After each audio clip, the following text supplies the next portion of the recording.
有問題的烤地油又閣驗出幾兩批，包含國際機能食品公司的台灣烤地油，也閣有高陽山烤地油。這兩款烤地油攏是家己的原村製油廠大港生產的。衛福部長趙宗良今仔日下晡時表示講，這原料的來源業者交代未清楚，懷疑是對中國進口的，已經停工調查。本地油品案件拖燒31暗，上報閣公布兩種苯偏比超標烤地油，北市衛生局佇第二波油品檢驗段案中，發現違加國際高陽山烤地油兩個配合油品無合格。好佳在這個產品屬於用防腐升級供應商產品，已經有風險落市。新北衛生局接到國際機能食品公司通報旗下的台灣烤地油苯偏比也超標，而且兩種烤地油攏同款由家己原村製油廠大港大寮生產。沒有辦法舉出它的這個貨品來源，所以這個高度的懷疑，它也是屬於進口的這個苦茶籽。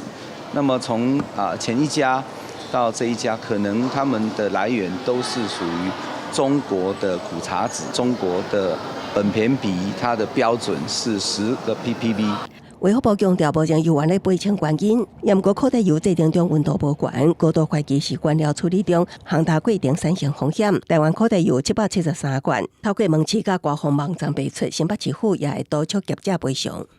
我們也特別要求業者一定要從寬從簡來賠償消費者。不管是退貨或是賠償。中聯油脂案，台中市檢方在發動第二波搜索了後，聲稱羈押中聯油脂煉油廠廠長陳明榮。原本台中地院認為陳明榮已經配合調查，裁定加保100萬，檢方當庭提起控告，找伊採取中規羈押定，最後裁定羈押禁見。認為被告身為中聯公司食品安全小組的負責人，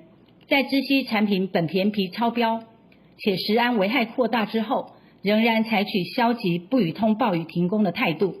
被告的答辯內容隨着事證的浮現，不斷的調整因應，對公司內部的警訊有推諉卸責的情形。另外，衛福部也宣布，下半年會啟動135年度食用油脂製造業稽查專案。趙宗良表示，最近都會展開，將會先針對烤地油事件做專案稽查，後續各照各類油品風險關係，用分級管理方式辦理稽查。記者綜合報道。